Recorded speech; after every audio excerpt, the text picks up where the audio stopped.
You're listening to the Debra Regal Hope and Healing Radio Show, where your voice matters. We're glad you're here and believe you will be too. And now, Debra Regal with today's guest. Ladies and gentlemen, welcome to the Debra Regal Hope and Healing Radio Show. I am Debra Regal, and today I have the extreme pleasure and privilege of having not one but two wonderful ladies with me. The first is Naome Swan, and the second is Debra Jayne East. A little word about both women before we begin. Naome Swan is an energetic cellular stabilizer. And that means she's working with us at the cellular level to stabilize our energies. And this is quite the title, and I'm going to be asking Naome Swan to spend time explaining to us what an energetic cellular stabilizer is and how they work. So, Naome, it's wonderful to have you here. And next I move on to just telling our audience, you the listener, a little bit about Debra Jayne East. Debra is an author, a researcher, and a radio host herself. She works with the conscious and the non-conscious parts of ourselves. The best way to describe that is she's a person who bridges the gap between instinct and logic. Now, this interview promises to be very exciting because we're talking about things that are not necessarily tangible in our world. So, ladies, I am so delighted to have both of you here. Welcome, and let's get right to our interview. I am happy to be here. Thank you, Debra, for inviting us. Yes, thank you very much, Debra. Oh, you are absolutely so welcome. Well, I would like to get right to asking you ladies some questions, and this goes for both of you. You know, we talk about value in our society today, and I think one of the things that's often difficult for many of us is to understand the value that these other dimensional attributes of ourselves actually have in our 3D world. And, of course, as we all become more and more awake and aware, we are realizing that we are much more than just the bodies and the things that we see and are able to touch around us. We realize there's much more going on. And I think that's helping all of us expand our understanding of what truly is valuable. And sometimes it's not the seen, it's the unseen. So this question goes for both of you. When did you realize that what you are doing is indeed very valuable? Naome? I realized probably about 15 years ago.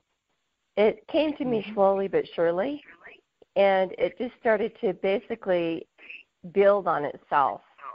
And it was the feedback I was getting from people would tell me after they left my space what they felt like, how doors opened that wouldn't have opened before, and they could feel something was going on in my frequency, and they just couldn't quite put their finger on it.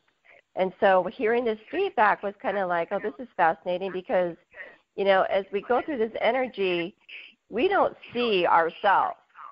So to have people reflect to us what we're doing has been very astronomical for me because it's given me insight to my own self, not realizing as I oscillate the energy and with the insight that I see that they're getting this too on the dimensions that I'm doing it on.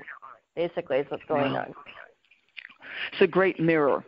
That's lovely. Yes. When we have people come in our lives who speak back to us or can mirror back to us what we're doing and what they're receiving from us. That's a great answer. Debra, what was your experience in realizing that your work is so valuable? Well, I realized it about 3.5 to 4 years ago, and it was quite by accident because I never really had developed my intuitive skills very much until I met Naome, who has been a wonderful mentor to me.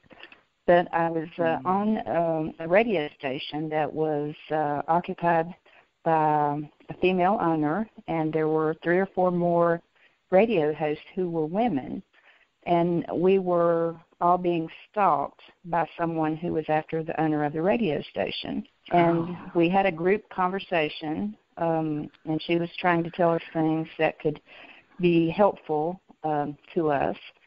And the more that she started talking about this person who had very, very heavy negative energy, I started seeing a mental picture in my mind of basically a profile of him.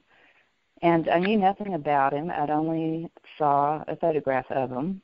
So I really had no biased idea about what he did or who he was or anything. But the more that the owner of the radio station talked about him, the more my mind kept on saying, jump in there and tell her some things to help ease the fear that was among all the other women who were being stalked, including myself. So you know how it is. Sometimes your mind tells you to do things, but you argue with yourself and you say, no, I don't want to do that.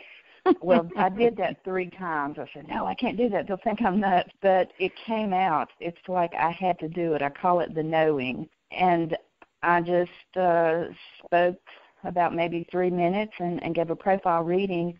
And the host of the station told me that I was absolutely correct. These are things that she knew that she hadn't shared with anyone. So I was able to bring a little bit of calmness to the other women. And this also helped make, because I was able to see this, I could make a referral to some of the women, to Naome so that she could help them. So that's the first time that I really, found out that, we need to trust our inner instincts. And I have only grown since then. So it was really quite by accident.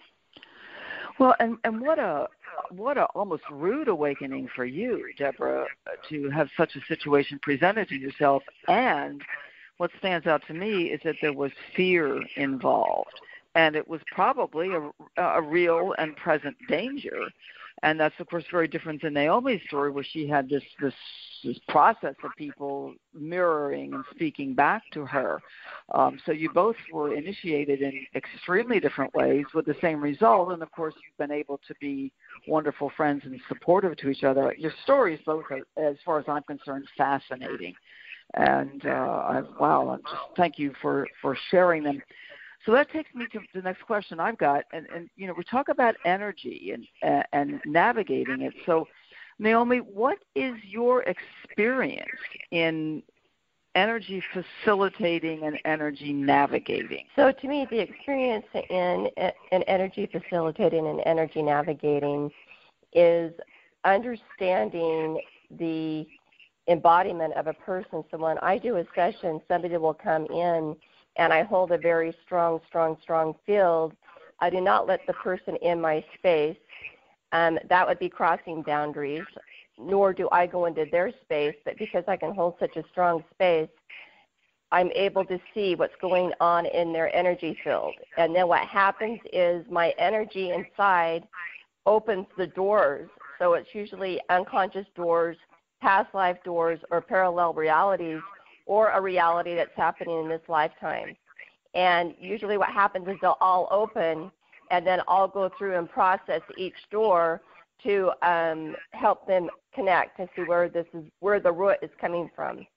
And back to fear, that's really what one of my expertise is too, is the fear is the component of this.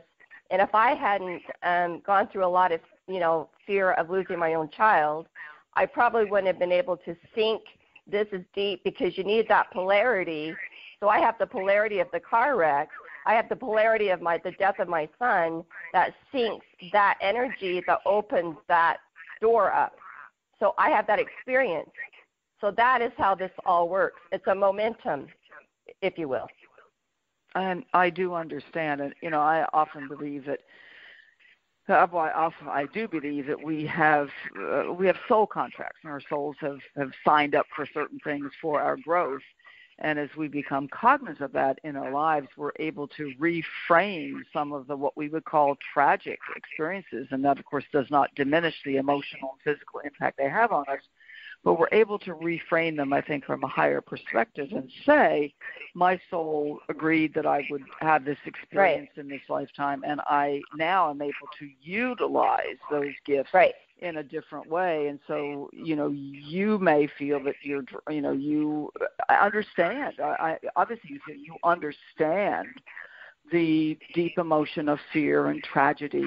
And so when you're working with somebody, you have, I would say, another element of compassion and deep, profound understanding of what that person is going through.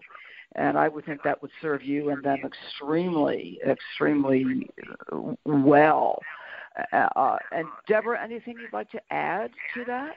No, I think that Naome answered that very well. And she is, like I say, an expert in this area because she can't get away from it. Basically, it's, she goes anywhere or she gets on social media or she speaks with people. It's always there with her. But it has been a great gift, not only for herself, but for the people who are able to access through her blog and her social media the information she has to offer us. Mm-hmm. Well, Naome, I'll share with you, and I'll tell the public that you and I are friends on Facebook, and I've considered it a great gift to be a friend with you on Facebook because, to be very transparent, there are days that my nerves may be a little ruffled, or there may be things in my mind, or I may be working through some anger or frustration or all those human elements. In other words, when I'm not in my typical Zen mode. And it's often on those days that I'll open Facebook and you will have a comment that you have initiated, and it will be perfect for me in that moment to bring me back to my spiritual senses and put a reframe on things that I can take a breath. And of course, you and I correspond on Facebook, and I find that your messages are so true and so revelationary. I think that's a new word, revelationary. Webster, please take note. But you just say it, and there's just this calm sense of peace, even reading your words. Of course, I'm a big believer as a musician and composer that everything has vibrational frequency, and just the frequency of those words, the encodement in those words that you put on Facebook, I find is so helpful to me. And as you and I were talking before we began to actually get into today's interview, the miracle of technology that we have available to us now to be able to be in communication like this minute to minute, when maybe we're not even in the same room, and to pass along these messages of soothing and ease and grace in the energetic levels is, to me, a great gift. And so I just want to tell you that I appreciate you and all that you put out there in the energetic field and the way that you do it. And so that brings me now, we talk about consciousness and unconsciousness. And I think this is my experience with people has been that it's something that we're not always aware of. Are we conscious? Are we working in our subconscious, our superconscious? Sometimes we're not aware of that. So how do you correlate the consciousness and the unconsciousness in the mind? This is an odd way to express it in my mind, but like a vehicle. So explain that, please. So this actually came to me because the way that my son was killed was we were hit on by a drunk driver, so we were in a vehicle. And so in my life, I actually drove what I would call energetically drunk in my unconscious mind. I was pretty much programmed as a child to have fear because both my parents drove drunk with me, my dad mainly, my mom rarely did. But still, I was being forced to be in a vehicle while they drove drunk, and it imprinted me heavily. And so then what happened is I wore that growing up until it played out in my life and a drunk driver hit my family head on. So his frequency mirrored my frequency, and we were hit head on. 5 people were killed. So as I'm seeing this, what I would call, the unconscious mind is the mind that we numb, run, escape from, the addictive mind through the sensations of the body. And if we don't get a hold of that, it gets a hold of us. And it's not friendly, as we know. And so that's how the unconscious mind plays out. However, on the flip side of this, the beautiful side of this, that when we see this energy, we can go through the energy, go through the corridor, with the emotions, understand exactly what it is, and then we get that energy alchemized back into us.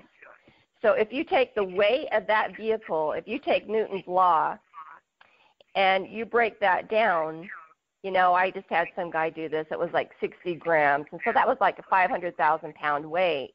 And so if I reverse that back into my system, I just got all that weight from that car crash organically alchemized into my body now.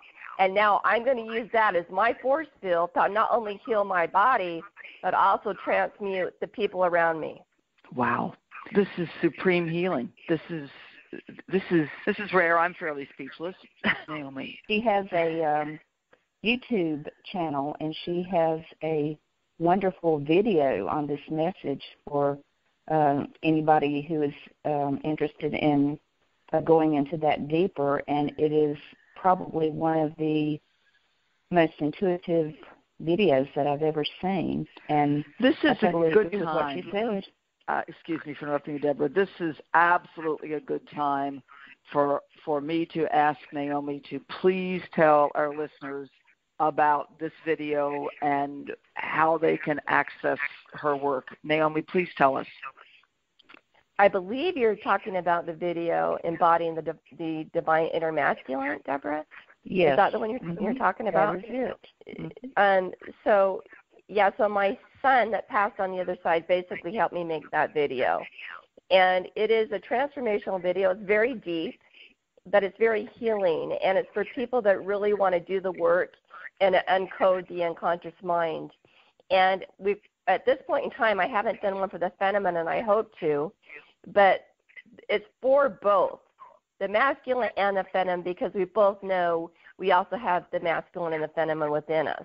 So it's basically for both, but it's really to have an understanding of what's going on out there in the mind, in partnerships and relationships, and why we do things to each other or sabotage ourselves, and we don't even understand why.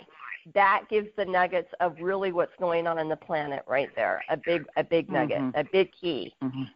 Oh, this is huge key. It's an absolutely huge key. So, Naome, where would our listeners find this video? They can find that on my website under Embodying the Inner Sacred Masculine, or they can Google it on YouTube and just put Naome Swan, and they will see it there too. And it's NaomeSwann for our listeners. That's I'll take that again. NaomeSwann. I am so glad we've had this wonderful turn in our conversation this way to give our listeners this information this early in the interview. And Naome, thank you for letting me just interrupt us to give that information out, because it's huge. All of us are dealing with this. No matter how evolved we think we are, we're still working with these energetic imprints. And how do we transform them? How do we, as you say, alchemize them? And as I'm getting to know you better, it sounds like you've got a wonderful depth and very powerful tools. So that causes me to ask you, Naome, are you telepathic? And then if the answer is yes, have you always been this way? And does it work with animals, just people? Talk to me about your telepathy abilities. Well, I came in very telepathic, and I came in very empathic, so I had both, Wow. both of them. And then being in the alcoholic home with both parents, that was very, very challenging. And the languaging, especially the English language, I still have issues with it, to be honest with you. It just never fit. It never fit me. I was always in an inner war with it. And I just always wanted people to read my mind, because I really wanted to be in resonance with them. I mean, you talk about music. I really just wanted to feel it, and just go through it, instead of go through all the disarray and the interruptions and the arguments and all that, because people are not feeling seen or they're feeling misunderstood. So to me, when I just came in that way, it was much easier for me just to do it that way than go through the communication in the school and all that. I really, really struggled with it, to be honest with you. And to be honest with you, you know, when I write these blogs, they take me like 4 weeks to write because of the languaging. And that's one reason why there's such an energy transmission is I have to really, my higher source has to really pipe up into me in order to write these because it's so challenging for me. Wow, I absolutely understand that. And, you know, I was born in America, and I've sung opera and I've studied other languages, and I really appreciate them. And like you, although I've certainly studied English, and, you know, I certainly have a command of the English language, I struggle with English sometimes and feel it to be an incomplete or insufficient language, and that's with great respect for it.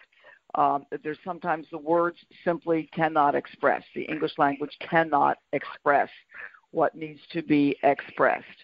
And I deeply understand what you are saying, and somebody who's very empathetic myself and feels people's energy, sometimes the English words simply do not step up to the plate and do the job. And maybe in some ways no language that we're familiar with would. We simply need to go to this other telepathic communication where we're literally feeling the heart and the soul of somebody else. Does this work for you with animals as well, Naome? Yes, definitely. Definitely with animals. I mean, I'll go for a walk and the horses will come up, the cows will come up. They can feel the energy, and it's just because, you know, more than anything, there's no words. You know, again, it's frequency, and it's, you know, the tandem of being with another person. You know, it's that harmonic. It's this dance. It's this merging dance that goes on, and it's very beautiful.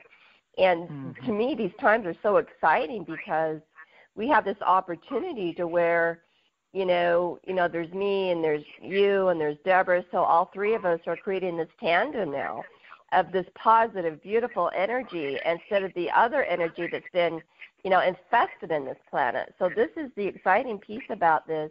And the more that we embody, the more that we're accountable, the more that we see, you know, the more this tandem energy is going to come in and dance with all of us.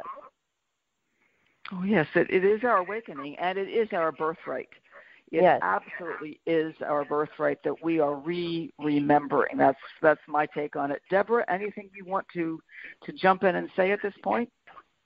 Yeah, I will say I have found Naome to be very intuitive with animals, and she had a beautiful dog named Lucky who recently passed away, but she was able to read her energy, comfort her, and to help her to live, I'm sure, many extra days from knowing things that were going on with Lucky.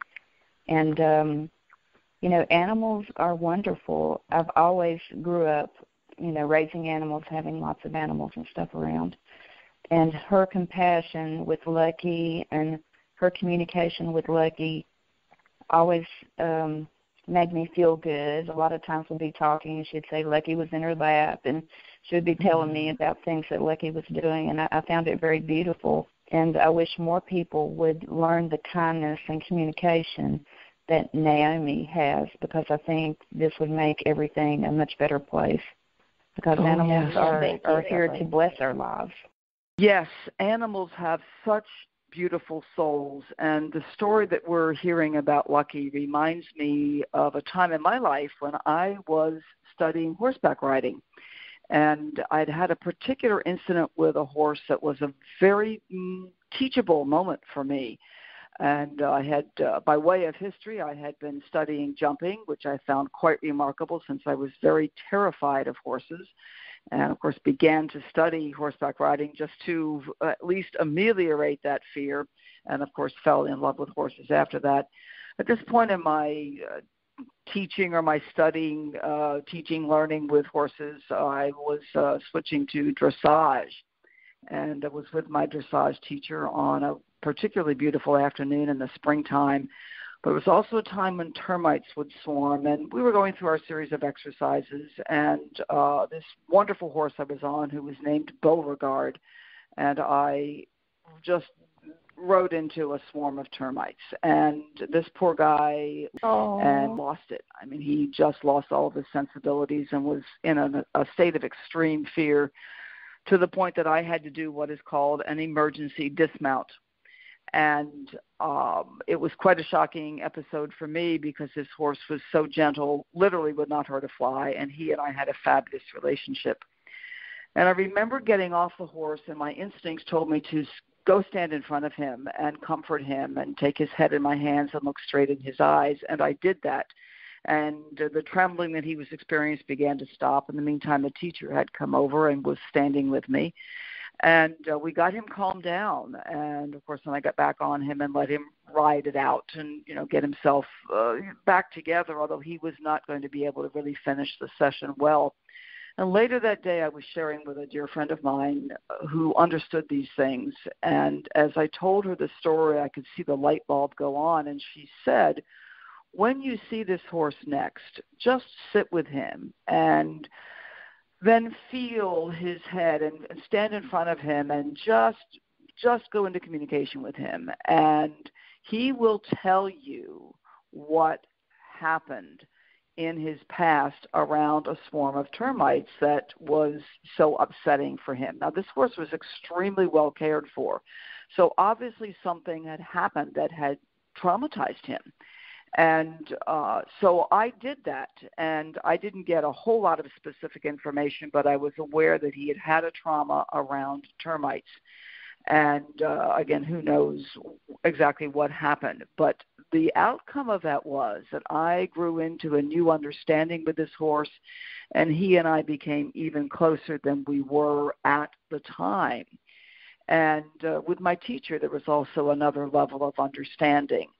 And what it taught me, again, this teaching, the learning, these teachable moments that we have, was what trauma does to us. And my theory is that if any of us, including our four-footed and winged friends, live on the third rock from the sun, we've experienced trauma on some level. And what came to mind as I recall this incident being on this horse was that when he was in this state of fear, deep trauma, he was not in command of himself. And I could not command him either, to the point that, as I said, I had to do an emergency dismount. And what it causes me to believe is that when we are in a state of fear, especially trauma-driven fear, we are not in command of ourselves. Now, keep in mind, this was a horse that was highly trained, and his teacher was actually an Olympic equestrian, very highly trained horse. He went into trauma and he was not in command of himself. And the same is true of us humans. When we are in a state of deep fear, we are not in command of ourselves. And we're talking about being drunken with fear. And Naome, this is, I think, what you're talking about when you say the vehicle we're in, we're not in command of it, because fear is driving the vehicle. And this is where the healing of the memories is so very, very, very necessary, and where we realize this is the beautiful souls. These are the teaching moments that we have. Yeah, it's a great story. Thank you for letting me share it, and I thank the listeners for letting me share it, because it was a teaching moment for me. So, Naome, my question goes to you, and Debra, eventually to you as well. What do we do with this trauma? How do we heal it, and how do we help ourselves? How do we learn and grow from it? Well, within my own trauma from that car wreck, and I also want to thank you for sharing that beautiful story. It is true. I mean, fear is the driver. That's the problem. That's why I'm using car as the analogy. In the fear, just wearing the fear causes trauma, the anxiety that we feel from the fear. And it's an accumulation of not only this lifetime, but also, the lifetimes that we've all lived, and also going on in the parallel reality. So if we don't start looking at the fear and understanding the root cause of the fear, or where it's coming from, it will just continue to accumulate, causing exactly what we don't want, and that's what happened with my life. Mm-hmm. I feared my son dying, too. Wow. Yeah, and that fear became a reality. Debra, what do you say about this? Well, I am a radio host, and I interview a lot of people that have experienced trauma, and they have post-traumatic stress syndrome and other things like that have totally been wrecking their lives.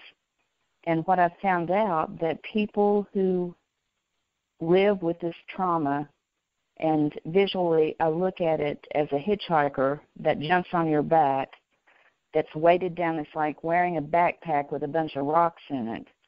Mm-hmm. And the longer you carry it and live with it, the more it presses you down, and it will cause you to have physical sickness. It will cause you to not sleep at night, to not eat well, to make rash decisions, because like you talk about, and like Naome talks about in the video, you're letting fear drive your vehicle. And when you do this, sometimes you make decisions that are not in your best interest.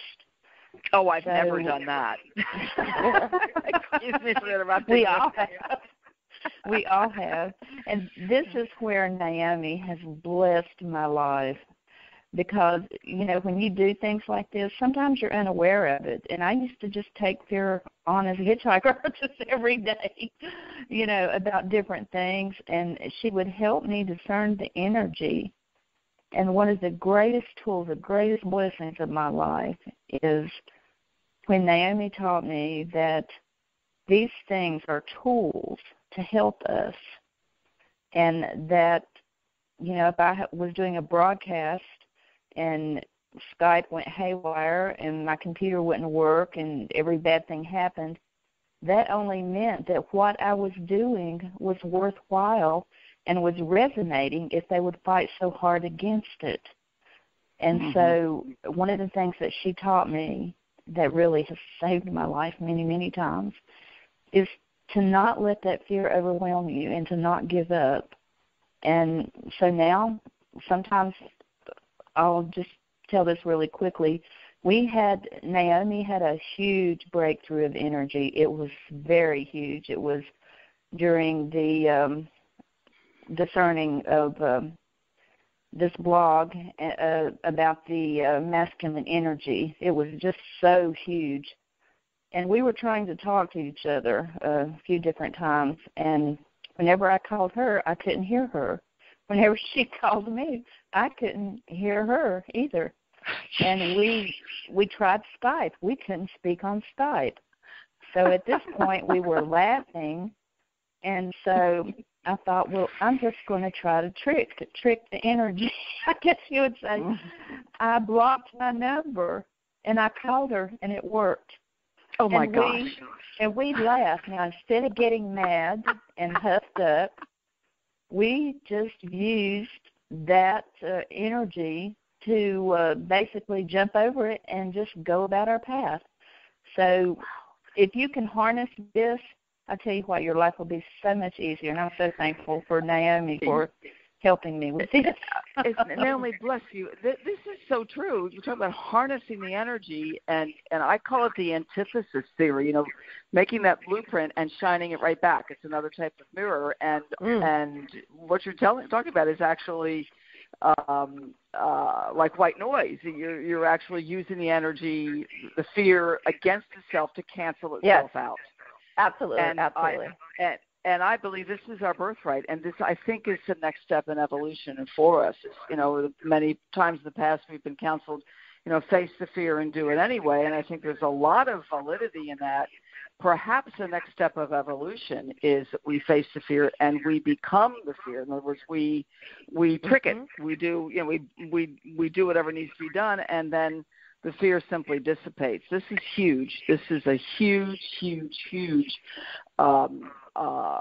piece of information for our listeners, because I think we all deal with this. So I've got another question for you, Naome, if I may. And we talk about being sensitive energy people, and I know I'm one.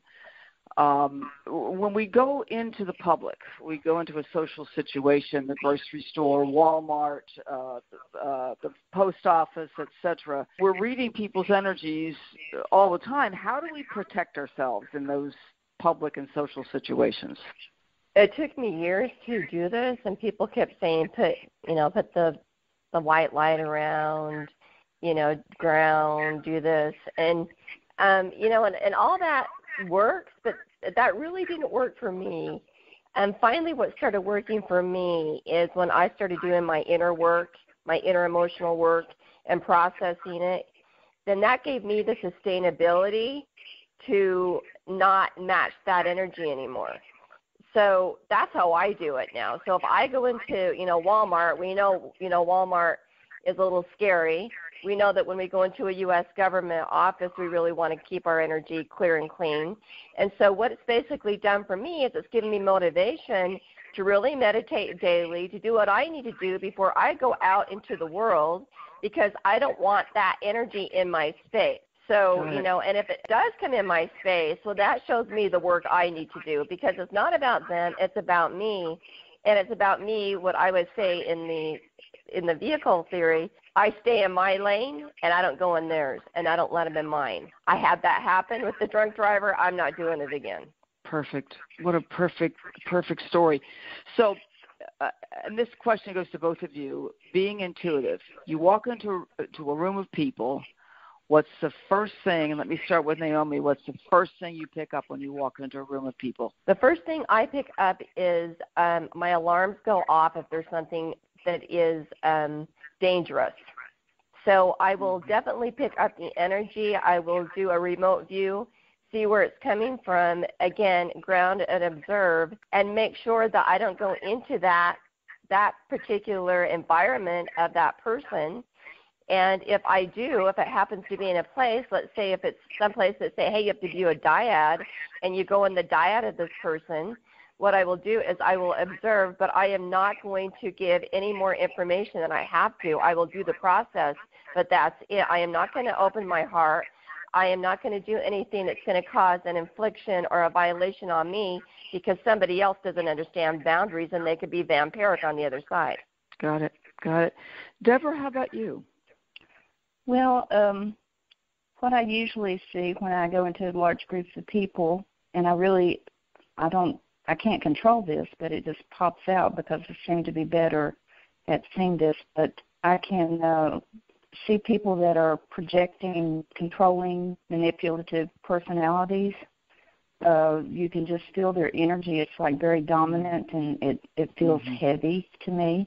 Mm-hmm. And like Naome, I want to protect myself, and so that tells me to steer away from those type of personalities. And you would be amazed at, when you go into places like Walmart or large stores, I mean, you hear of a lot of crime happening, people attacking you and doing all kinds of horrible things, and it comes in quite handy, I think. It's sort of like a self-preservation technique. Yeah. We absolutely need it. Naome, I know that you're doing a series of podcasts with Debra. How do you choose your topics for those podcasts? Well, after the car wreck, my son told me he was going to teach me to be light, love, and free. And the light and the love came pretty easy, but the free has been really interesting. And I am in a total constant workshop, and I'm actually, I would call myself an energetic whistleblower, where different situations will come into my world, and I will go underground by experiencing the different situation, and it creates a momentum. And then I get the pearl or the nugget or the jewel, and it's usually after hindsight. Sometimes it's painful. Sometimes it's not. Sometimes it's a challenge. Sometimes it's an adventure. It's always changing, whatever it is. But at the end, it's always beautiful, profound, and deep. And it is what I call the gold. It is the gold that we're all digging for. And then I share those jewels, and that's how I come up with them. This is huge praise from me to you. I am perceiving you as a person who has the courage to live life full out. Take your lessons, take your growth, and share these nuggets of gold, these intimate nuggets of gold freely with whomever they are to be sent to and whomever's ears they're to fall on. Am I right about that, about you, Naome? Absolutely, because after you lose a child or anyone close to you, we learn intrinsic value because, life is valuable. And we are the orchestra. You know that. We play the tune for the Creator and for Mother Earth. And so when we understand that we have all those aspects of them inside of us, they are there for us. And so when you're talking about fear, I usually put myself in some pretty high-risk situations. Oh, but that I is do that. The truth. That's the truth. I do that, though, because I know I'm going to get a lot of my energy back from these different realities, past lives, parallel realities, and I'm getting my energy back. I get the root, which is the jewel, and then I'll share the jewel. And then that opens, and then it becomes a portal for the collective. And that's what really, the underground, energetic door openers that opens up. Mm-hmm. I understand. Very beautiful explanation. You are a high-stakes poker player, my dear. I sure am. She does, and I will say this, kind of encounters some people that are so weighed down or just totally in a chaotic life that even being associated with them, sometimes, you would be fearful, but she chooses to use her gifts to help them lead a much more productive life. And one thing that she is very good at, she doesn't hang labels on people. She's not judgmental about that. Mm-hmm. She's able to look into their past and see the things that are going on around them, to not be condemning, but to be enlightening, to help them get some peace in their life. So there's not many people that have the capabilities to do this, so I have to give her praise for you're going on the front lines of the battlefield. Yeah. And Debra, thank you for supporting Naome in this, because we do have people who have agreed to go on the front lines of the battlefield and do this type of intense and dangerous work, and it is absolutely necessary. Obviously, this is your tribe, Naome. So now, with that in that context, then, what kind of feedback are you getting from the people that you counsel and that listen to your show? Well, it's been pretty amazing, some of the feedback I've gotten. Some will say that they can release or unravel a lot more energy because I hold such a safe field. Another person had said that she felt so magical. She said that she could taste sweetness in her mouth after the session. Wow. That was so sweet. And then just another one, I'll just throw another one out here that I thought was pretty, enormous, was she said a 2-hour session with you was like 2 years of therapy in Western psychology. Amen. Amen. Debra, the same thing must be happening for you with your shows. What can you say about that in your world? Well, the one thing that I usually get from them is peace. Number one, I counsel a lot of people that were abducted, by aliens of all things. But the thing that they tell me is they get a release that they're not crazy, that there's nothing wrong with them, that they feel good about themselves and they know that they're not losing their mind. And the other thing is they tell me that they are able to sleep better. Now, sleep is a very important gift to our bodies. And years of not sleeping and staying up all night and being traumatized by an event and not receiving any help from Western medicine can really hurt your body. And so just being able to do that, one of my sayings is, if you help one person, you change the world around you. And I try to look at what I do as changing the world by one person at a time. It's a good feeling because I know how I felt when I found out that it's okay, it wasn't my fault, and that I had nothing to do with that. It's just how you deal with the energy. So that for me is very rewarding. Oh my, I know we're pushing right toward the end of our time, and there's so much else I want to ask both of you and share with our listeners, so I'm proposing that we do this again very soon and get more information out to our listeners, because I sincerely believe this information is extremely important for all of us to hear. And what I'm hearing from you, Debra, and I'm sure, Naome, you're going to be echoing it, is the sense of feeling good about ourselves, not having to go into judgment or condemnation of ourselves or of others, but really feeling good and knowing that this really is not, quote unquote, our fault. It's simply the nature of this planet. It's what we've come here to do. These are our agreements to work with energy, light, and sound in this way. And we don't have to go through all these negative emotions. We simply stand and say, this is the life I've chosen. These are the experiences I've chosen to have. And I'm going to experience the full throttle of emotions, human experience. I'm going to experience all of it.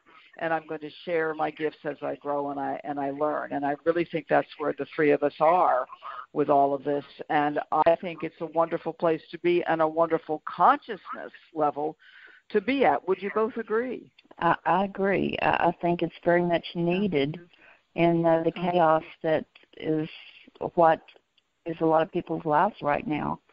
And I see so much sickness and illness and tragedy, and things like this can only help people to lead a more fulfilling life and certainly a more peaceful life. Oh, I agree. Naome, any final words for our audience before we close our interview for the day? And how can they reach you? Well, I think that the final word for me is that I learned from Vipassana through Bianca. I highly recommend that technique, is to accept the reality as it is. So if there is an emotion that's uncomfortable, to be with it, feel it, and that will shift it. If we don't, it will accumulate, and this is important in this time. And so that is what I would like to say. And then also, too, his wisdom is, this too shall pass. So we're not stuck in this, and I think that the mind likes to be stuck in these emotions because that's the way it feels alive, is through drama, through the mind, instead of embodiment, which is organic. And that's when we really feel the trees, and we feel the roses, and we feel the stars, and we feel the sun. And this is where we're going. And so to me, it's just beautiful. Once we become empty of the other stuff, our true, organic, natural energy comes into us, and we really become alive. And beautiful. So that is what I would like to end with. And they can get a hold of me at Naome Swan at embodiedenergeticecstasy.com. Perfect. So it's with great regret that I have to close this interview today, but let's plan to do this again. Ladies and gentlemen, we have been talking with Naome Swan and Debra Jayne East today, and this has been an absolute delight for me. And ladies, I hope you've enjoyed the time as much. And our listeners, blessings on every word you've heard, and may it serve you well. With that, I say so long. See you next time. And ladies, thank you again. Bye-bye. The views and opinions expressed on this show are not necessarily those of the show and host. This podcast and its content are not intended to diagnose or treat any medical or mental condition or substitute for proper professional care in this regard. You've been listening to the Debra Regal Hope and Healing Radio Show, where your voice matters. We hope you have enjoyed this podcast and found inspiration for your own life. If you would like to be a guest on this show, please contact us at drhoperadio@gmail.com. That's drhoperadio@gmail.com. I'm Oliver Dill on behalf of all of us here at the Debra Regal Hope and Healing Radio Show, wishing you a day full of joy and goodness.